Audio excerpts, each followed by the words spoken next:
Hi students, how are you? I hope all are fine. Grade 12 Chemistry Chapter 5 Coordination Chemistry. In this lesson we are going to learn the coordination compounds and different types of isomers in coordination compounds and the postulates of Werner theory, children. Okay, let's see. Here Albert Werner Fischer is here. இவர் என்ன பண்ணார் அப்படின்னா ஒரு bonding இன் coordination complex பற்றி explanation கொடுத்தாரு. அதில் இவர் வந்து கோஆர்டினேஷன் தியரி பற்றி 1893 வந்து ஒரு பெரிய எக்ஸ்ப்ளனேஷன் வந்து இவர் ரொம்ப எடுத்துக்கொள்ள மாதிரி இருந்துச்சு. அதுக்கப்புறம் ஜே தாம்சன் எலக்ட்ரான் வந்து இமேஜினேட்டிவ் தியரி வந்து இவர் வந்து ப்ரொப்போஸ் பண்ணார். எதுக்கு முன்னாடி அப்படின்னா ஜே தாம்சன் எலக்ட்ரானை டிஸ்கவர் பண்ணுறதுக்கு முன்னாடியே என்ன பண்ணார் அப்படின்னா இமேஜினேட்டிவ் தியரியை வந்து 1896 வந்து நமக்கு கொடுத்தாரு. இவர் வந்து காம்ப்ளெக்ஸஸை வந்து அதாவது ஒரு ஸ்ட்ரக்சர், அந்த கோஆர்டினேஷன் ஸ்ட்ரக்சரை பற்றி நிறைய வந்து ப்ரொப்போஸ் பண்ணார். அவரோட தியரி மூலமாக நிறைய ப்ரொப்போஸ் பண்ணார். அதுக்காக நோபல் ப்ரைஸ் வந்து இவரோட ரொம்ப ஹார்ட் ஒர்க்கை வந்து பெயின்ஸ்டேக்கிங் ஒர்க்கை வந்து அப்ரிஷியேட் பண்ணி ஆல்ஃபர்ட் வெர்னர் வந்து நோபல் ப்ரைஸ் வந்து 1913 வந்து வாங்கினார். அதுக்கப்புறம் ஃபஸ்ட் ஆர்கானிக் கெமிஸ்ட் இவர் தான் வந்து first organic chemist to win the Nobel prize. Okay children, next அதாவது கோஆர்டினேஷன் காம்ப்ளெக்ஸஸ் அப்படிங்கிறது சோடியம் குளோரைடு. இப்போ சோடியம் குளோரைடு வந்து நம்ம வாட்டரில் கரைச்சோம்னா அயான்ஸாக வந்து நமக்கு ஃபார்ம் ஆகும். அதை வந்து ஒரு வேறு ஃபார்மில் வந்து எப்படி வந்து இருக்கும் அப்படிங்கிறத வந்து நமக்கு சொல்கிறது தான் வந்து ஒரு காம்ப்ளெக்ஸ் ஃபார்மில் வந்து எப்படி இருக்குது அப்படிங்கிறது அயான்ஸாக வந்து வராமல் எப்படி இருக்குன்னு சொல்கிறதுக்கு பேர் தான் கோஆர்டினேஷன் காம்ப்ளெக்ஸஸ். ஓகே, ஃபஸ்ட்டு வந்து இன்ட்ரடக்ஷனில் வந்து பார்க்கும்போது டிரான்சிஷன் மெட்டல்ஸ் ஃபார்ம் என்ன பண்ணுது அப்படின்னா கோஆர்டினேஷன் காம்பவுண்ட்ஸை வந்து நமக்கு ஃபார்ம் பண்ணுது. காம்ப்ளெக்ஸஸ் அப்படின்னாவே ஹோல்டுன்னு அர்த்தம். கோஆர்டினேட் அப்படின்னா அரேஞ்ச். ஒரு அரேஞ்ச்மெண்ட்டில் கோஆர்டினேஷன் காம்ப்ளெக்ஸ் வந்து நமக்கு ஃபார்ம் ஆகுது. இதில் என்ன இன்ட்ரெஸ்டிங் ப்ராப்பர்ட்டிஸ் இவர் வந்து என்ன பண்ணார் வந்து the complexes of the transition metal have the interesting properties and the different from simple ionic covalent complexes. என்ன பண்ணுது அப்படின்னா இது கோவலன்ட் காம்பவுண்ட்ஸை வந்து நமக்கு ஃபார்ம் பண்ணுது. இப்போ குரோமியம் 3 குளோரைடு ஹெக்ஸா குளோரைட் அப்படின்னா CrCl3 6H2O அப்படிங்கிறது வந்து டிஃப்ரெண்ட் கலர்ஸில் வந்து நமக்கு ஃபார்ம் ஆகுது. பர்பிள்லேயும் ஃபார்ம் ஆகுது, பேல் க்ரீன்லேயும் ஃபார்ம் ஆகுது, டார்க் க்ரீன் காம்பவுண்டாகவும் ஃபார்ம் ஆகுது. ஒரே ஒரு கோஆர்டினேஷன் காம்ப்ளெக்ஸ் டிஃப்ரெண்ட் ஃபார்மில் வந்து டிஃப்ரெண்ட் கலரில் வந்து நமக்கு ஃபார்ம் ஆகுது. In addition metals certain non metals also form the coordination compounds. இதில் என்ன இருக்குது அப்படின்னா அதாவது டி பிளாக்கை கம்பேர் பண்ணும்போது இதில் வந்து குறைவாக தான் வந்து நமக்கு கோஆர்டினேஷன் காம்ப்ளெக்ஸஸ் வந்து ஃபார்ம் ஆகுதுங்கிறாங்க. இந்த கோஆர்டினேஷன் காம்ப்ளெக்ஸஸ் வந்து நம்மளோட பயாலஜிக்கல் ஃபங்க்ஷனில் வந்து ரொம்ப இம்பார்ட்டண்ட்டாக இருக்குது. ஃபார் எக்ஸாம்பிள் என்ன சொல்லலாம் அப்படின்னா ஹீமோக்ளோபினோடது, அதே மாதிரி oxygen transport in human in coordination compounds of iron அதில் இருக்குது. அதுவும் இல்லாத கோபாலமீன் அப்படின்னு சொல்கிறோம், விட்டமின் B12 இருக்கு இல்லையா, அது வந்து டிஎன்ஏ சிந்தசிஸில் வந்து ரொம்ப ஹெல்ப்ஃபுல்லாக இருக்கும். ஸோ அந்த கோபாலமீன் அப்படிங்கிற அந்த ஸ்ட்ரக்சரு, அப்புறம் எசென்சியல் ஆக்டிங் ஃபோட்டோசிந்தசிஸ், இந்த ஃபோட்டோசிந்தசிஸ் இதில் எல்லாமே என்னது அப்படின்னா கோஆர்டினேஷன் காம்பவுண்ட் அப்படிங்கிறது வந்து நம்ம எக்ஸாம்பிளாக சொல்லலாம். இதெல்லாம் வந்து ரொம்ப முக்கியமாக இருக்குது. அதுக்கப்புறம் வில்கின்சன் காம்பவுண்ட்ஸ் அப்படிங்கிறது ஒரு கேட்டலிஸ்ட். இந்த ஜீஸ்லட் லாட்டா அப்படிங்கிற ஒரு கேட்டலிஸ்ட் என்ன ஆகும்னா இது வந்து எதுக்காகுதுன்னா சிந்தசிஸ் ஆஃப் த பாலிமர் வந்து யூஸ் ஆகுது. வில்கின்சன் காம்பவுண்ட்ஸுங்கிற ஒரு கேட்டலிஸ்ட் வந்து நமக்கு அல்கின்ஸ் ஹைட்ரோஜனேஷன் பண்ணும்போது நமக்கு ஹெல்ப் ஆகும். இந்த கேட்டலிஸ்ட்லாம் இந்த ப்ராசஸ் ஆகிறதுக்கு வந்து இந்த கோஆர்டினேஷன் காம்ப்ளெக்ஸ் வந்து ரொம்ப இம்பார்ட்டண்ட்டாக இருக்குது. அதுவும் இல்லாத இந்த யூனிட்டில் வந்து நம்ம இதனோட nature, bonding, normal culture, isomers and applications of coordination compounds பற்றி நம்ம பார்க்க போகிறோம். அடுத்து வந்து coordination compounds and double salts. இப்போ நார்மலாக நம்ம ஒரு சால்ட்டை வந்து நம்ம வாட்டரில் கரைக்கிறோம் அப்படின்னா அது சிம்பிள் சால்ட்ஸாக இருந்தால் அது என்ன பண்ணோம் அப்படின்னா அயான்ஸை வந்து ப்ரொடியூஸ் பண்ணோம். என்னவா ஃபார்ம் பண்ணோம் அப்படின்னா Na+Cl- இப்படிங்கிற இப்போ சோடியம் குளோரைடாக இருந்ததுன்னா Na+Cl- அப்படிங்கிற அயான்ஸை வந்து நமக்கு ஃபார்ம் பண்ணோம். ஆனால் கோஆர்டினேஷன் காம்ப்ளெக்ஸஸாக இருந்தால் சிம்பிள் அயான்ஸை வந்து நமக்கு ஃபார்ம் பண்ணாது. when 2 or more stable compounds in solutions are mixed together and allowed to evaporate, in certain the cases there is the possibility for the formation of double salt or the coordination complex. அதாவது மோர் stable காம்பவுண்ட்ஸை வந்து நம்ம சொல்யூஷனில் வந்து நம்ம form பண்ணும்போது நமக்கு double சால்ட்டாவோ அல்லது நமக்கு என்ன ஆகுது அப்படின்னா கோஆர்டினேஷன் காம்பவுண்ட்ஸை வந்து நமக்கு ஃபார்ம் பண்ணுது. ஒரு ஈக்யூமோலர் ஃபெரஸ் சல்ஃபேட் அல்லது அம்மோனியம் சல்ஃபேட் எடுத்து நம்ம மிக்ஸ் பண்ணோம்னா அதனோட கிறிஸ்டல் ஃபார்ம் வந்து டபுள் சால்ட்டாக நமக்கு வந்து மோர் சால்ட் அப்படிங்கிற ஒரு சால்ட் வந்து நமக்கு ஃபார்ம் ஆகுது. அதனோட ஃபார்முலா FeSO4.NH4SO4.6H2O. இப்போ இது வந்து என்ன ஆகும் அப்படின்னா, ஃபார் எக்ஸாம்பிள் பிளட் ரெட் கலர்லேயும் நமக்கு ஃபார்ம் ஆகுது. இன்ஆர்கானிக் குவான்டிட்டி அனாலிசிஸில் ஃபெர்ரிக் அயான் வந்து நமக்கு என்ன ஆகுது அப்படின்னா, ஒரு பிளட் ரெட் கலரில் ஃபார்மேஷனை வந்து நமக்கு கொடுக்குது.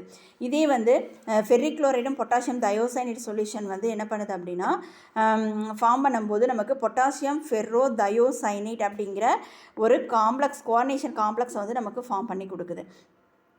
இதில் என்ன சொல்கிறாங்க அப்படின்னா, இப்போ நம்ம என்ன பண்ணியிருக்கோம் அப்படின்னா, அந்த குவான்டிட்டி அனாலிசிஸ் எடுத்து பார்க்கும்போது நமக்கு மோர் சால்ட்டில் என்னென்ன அயான்ஸ் இருக்கணும் அப்படின்னா, Fe2+ அயான் இருக்குது, NH4+ அயான் இருக்குது, SO4 2- அயான்ஸ் வந்து நமக்கு ஃபார்ம் ஆகிருக்கு. இப்போ நமக்கு இது அதாவது நம்ம சொல்கிறோம் 2 or more ஸ்டேபிள் காம்பவுண்ட்ஸ் வந்து சொல்யூஷனில் மிக்ஸ் ஆகும்போது நமக்கு என்ன கிடைக்கணும் அப்படின்னா டபுள் சால்ட்டாவோ கோஆர்டினேஷன் காம்ப்ளெக்ஸாவோ ஃபார்ம் ஆகுது. இப்போ மோர் சால்ட் அப்படிங்கிறது வந்து ஒரு டபுள் சால்ட்டு. இதில் நமக்கு என்னென்ன அயான்ஸ் இப்போ நமக்கு ஃபார்ம் ஆயிருக்கு அப்படின்னா Fe2+ ion, NH4+ ion, SO4 2- ion வந்து நமக்கு ஃபார்ம் ஆயிருக்கு. இதே நம்ம பொட்டாசியம் ஃபெர்ரிக் தயோசைனேட் சொல்யூஷனை எடுத்து பார்த்தோம்னா என்ன அயான்ஸ் இருக்கணும், அதில் இருக்கக்கூடிய காம்ப்ளெக்ஸில் இருக்க அயான்ஸ் தான் நமக்கு இருக்கணும். என்னென்ன அயான்ஸ் இருக்கணும், Fe3+ அயானும் SCN- அயான்ஸும் நமக்கு இருக்கணும். ஆனால் அதில் வந்து என்ன ஆகலை அப்படின்னா அந்த அயான்ஸ் வந்து ஃபார்ம் ஆகலை. ஸோ இதுலேருந்து நமக்கு என்ன ஆகுது அப்படின்னா அது வந்து வேறு ஒரு அந்த சால்ட் வந்து வேறு மாதிரி டிசோசியேஷன் ஆகிருக்கு. அதில் சிம்பிள் அயான்ஸ் வந்து இல்லை, காம்ப்ளெக்ஸ் அயான்ஸ் வந்து கோஆர்டினேஷன் காம்பவுண்ட்ஸ் வந்து ஃபார்ம் பண்ணியிருக்கு. அப்போ கோஆர்டினேஷன் காம்பவுண்ட்ஸாக இருந்தால் அது என்ன பண்ணியிருக்காது அப்படின்னா do not lose the identity and never dissociate into the simple ions. Coordination complex அயான்ஸை வந்து ஃபார்ம் பண்ணியிருக்குமே தவிர they dissociated into the they do not dissociate into the simple ions அப்படிங்கிறது தான் கான்செப்ட். சிலன்னு இதில் நம்ம என்ன கற்றுக்குறோம் அப்படின்னா கோஆர்டினேஷன் காம்பவுண்ட்ஸும் அண்டு டபுள் சால்ட் பார்க்குறோம். ஒரு 2 or more ஸ்டேபிள் காம்பவுண்ட்ஸை நம்ம ஒரு டிசால்வ் பண்ணும்போது அது டபுள் சால்ட்டாவோ அல்லது கோஆர்டினேஷன் காம்ப்ளெக்ஸாவோ ஃபார்ம் ஆகுங்கிறாங்க. சிம்பிள் சால்ட்டாக இருந்ததுன்னா அது சிம்பிள் அயான்ஸை வந்து நமக்கு சொல்யூஷனில் கொடுக்கும். இதே கோஆர்டினேஷன் காம்ப்ளெக்ஸாக இருந்ததுன்னா காம்ப்ளெக்ஸ் அயான்ஸை தான் நமக்கு கொடுக்குமே தவிர சிம்பிள் அயான்ஸை சொல்யூஷனில் கொடுக்காது. That's all. Next Werner theory of coordination compounds. ஆல்ஃபர் வெர்னர் இவர் என்ன பண்ணார் அப்படின்னா அந்த கோஆர்டினேஷன் காம்ப்ளெக்ஸஸை பற்றி நமக்கு அதை அப்சர்வ் பண்ணிவிட்டு நிறைய அதனோட தியரி வந்து கொடுத்துருக்காங்க. அதில் வந்து let us consider the different coloured complexes of cobalt 3 chloride with ammonia exhibit the different properties வந்து டேபிளில் கொடுத்துருக்காங்க. அதாவது கோபால்ட் 3 குளோரைடு வித் அம்மோனியாவோடு இருக்கக்கூடிய ஒரு காம்ப்ளெக்ஸ் நமக்கு இங்கே ஒரு டேபிள் காலம் கொடுத்துருக்காங்க பாருங்கள். They form the different colours of complexes. அதில் பார்க்கும்போது COCl3.6NH3 அப்படிங்கிற காம்பவுண்ட் வந்து எல்லோ கலரில் இருக்குது. அப்புறம் COCl3.5NH3ங்கிற காம்பவுண்ட் பர்பிள் கலர்லையும், கோபால்ட் ட்ரைக்ளோரைடு 4NH3 அப்படிங்கிற காம்பவுண்ட் க்ரீன் கலர்லையும், COCl3.4NH3 form a violet colour. இப்போ நமக்கு இதில் இருக்கக்கூடிய காம்ப்ளெக்ஸில் அயான்ஸ் அந்த இருக்கக்கூடிய ஆட்டம்ஸ் ஒரே மாதிரி இருந்தாலும் கலர்ஸ் வந்து டிஃப்ரெண்ட்டாக நமக்கு ஃபார்ம் ஆகிருக்கு. அது பக்கத்துலேயே ஒன்று கொடுத்துருக்காங்க பாருங்கள். Number of moles of AgCl precipitated on reaction of 1 mole of complex with the excess Ag+. இதில் என்ன சொல்கிறாங்க அப்படின்னா அதாவது இப்போ அதாவது சோடியம் குளோரைடோட எக்ஸஸை Ag+ அயானோட இந்த ஒவ்வொரு காம்பவுண்டும் மிக்ஸ் ஆகி நமக்கு என்ன கொடுக்குது அப்படின்னா நம்பர் ஆஃப் AgCl precipitate வந்து டிஃப்ரெண்ட் மோல்ஸில் வந்து நமக்கு கொடுக்குது. ஃபஸ்ட்டில் 3 ஃபார்ம் ஆகிருக்கு, அடுத்து 2 ஃபார்ம் ஆகிருக்கு, 1 ஃபார்ம் ஆகிருக்கு, அடுத்து 1 ஃபார்ம் ஆகிருக்கு. ஸோ இதில் வந்து இது எதனால் இப்போ ஒரே மாதிரி தான் நமக்கு ஃபார்ம் ஆகிருக்கணும், ஆனால் இந்த கோஆர்டினேஷன் காம்ப்ளெக்ஸில் ஏன் டிஃப்ரெண்ட்டாக அப்படின்னு நமக்கு precipitate ஆகுது, number of moles of AgCl வந்து டிஃப்ரெண்ட்டாக ஃபார்ம் ஆகிறதுக்கு என்ன காரணம்? அப்போ காம்ப்ளெக்ஸஸ் எக்ஸஸ் வித் Ag+ அயான்ஸோட மிக்ஸ் ஆகும்போது they form a number of different moles of AgCl precipitates. So இதில் என்ன ஆகுது அப்படின்னா valency of the elements present in both reacting molecule and cobalt 3 chloride with ammonia are completely satisfied ஆகுது.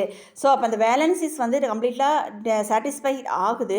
ஆனால் டிஃப்ரெண்ட்டாக நமக்கு ஆகிறனால தான் நமக்கு டிஃப்ரெண்ட் கலர் ஃபார்மேஷனும் அந்த நம்பர் ஆஃப் மோல்ஸ் வந்து AgCl ஃபார்ம் ஆகிறது டிஃப்ரெண்ட் ஆகுது. ஸோ இதில் வந்து நமக்கு வெர்னரோட தியரியில் வந்து நமக்கு ஒரு டேபிள் காலம் கொடுத்துருக்காங்க. இதனோட எக்ஸ்ப்ளனேஷன் அங்கே நமக்கு டீப்பாக வரும். அதை பார்க்கும்போது உங்களுக்கு இன்னும் கிளியராக புரியும். Next behaviour of the Werner's postulates theory. First one இங்கே நமக்கு ஃபஸ்ட் என்ன சொல்கிறாங்க அப்படின்னா there are two types of valency வந்து coordination complexesல இருக்குது. One is primary valency, another one is secondary valency.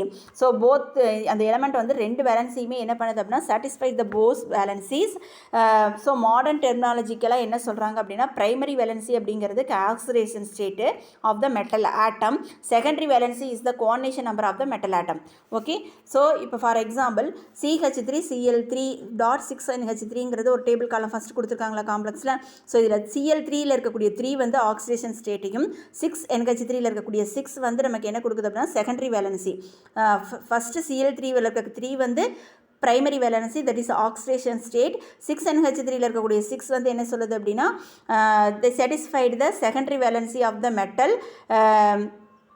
So இது வந்து என்ன சொல்கிறாங்க அப்படின்னா செகண்டரி வேலன்சி வந்து கோஆர்டினேஷன் நம்பரை வந்து நமக்கு சாட்டிஸ்ஃபேக்ஷன் பண்ணுது அப்படிங்கிறத சொல்லியிருக்காங்க. நெக்ஸ்ட்டு ப்ரைமரி வேலன்சி அப்படிங்கிறது அயனைசபிள் ஆகக்கூடிய valency. Primary valency are ionisable ஆகும், secondary valency non ionisable valency. நீங்கள் இப்படி கூட ஞாபகம் வச்சுக்கலாம். So primary valency is the என்னது ionizable valency, secondary valency is the non-ionizable valency. So the first primary valency of the metal atom is positive ஆ தான் இருக்கும்.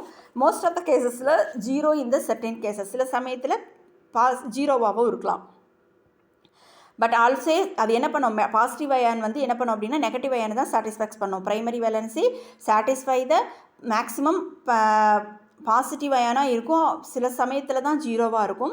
Positive அயானாக இருக்கும்போது அது என்ன பண்ணும் அப்படின்னா நெகட்டிவ் அயானை சாட்டிஸ்ஃபேக்ஸ் பண்ணும். எது ப்ரைமரி வேலன்சி. ப்ரைமரி வேலன்சினா என்ன சொல்லியிருக்கேன், COCl3யில் இருக்கக்கூடிய இந்த 3 தான் வந்து நம்ம என்ன சொல்கிறோம்னா ப்ரைமரி வேலன்சின்னு சொல்கிறோம். That is oxidation state of the metal. So for complex COCl3 is .HNO3 அப்படின்னு கொடுத்துருக்காங்க. The primary valency of the CO is +3 and satisfy the 3Cl- ions. கோபால்ட்டோட ஆக்சிடேஷன் ஸ்டேட் 3+, அதனால என்ன பண்ணியிருக்கோம்னா 3Cl- வந்து சாட்டிஸ்ஃபேக்ஷன் பண்ணுது.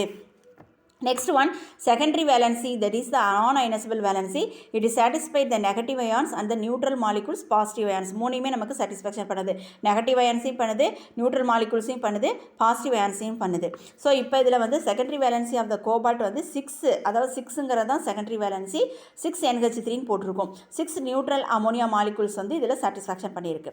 சில சமயம் COCl3.5NH3 is the secondary valency of the neutral atom வந்து பார்க்கும்போது நமக்கு என்ன 5 நியூட்ரல் அமோனியா ஆட்டமும் ஒரு Cl- ஆட்டமும் செகண்டரி வேலன்சியில் இருக்கும் அப்படிங்கிறத கொடுத்துருக்காங்க. And next 4th point, Werner தியரியில் வந்து 2 ஸ்பியர் இருக்குன்னு சொல்கிறாங்க. ஒன்று மெட்டலை ஒரு ரெட் கலர் டாட் போட்டிருக்காங்க இல்லையா, ஒரு கொடுத்துருக்காங்க பாருங்கள், இன்னர் ஸ்பியர்னு கொடுத்துருக்காங்க. மெட்டலை ஒட்டி இருக்கக்கூடியது வந்து நம்ம என்ன சொல்கிறோம் அப்படின்னா first layer of the first.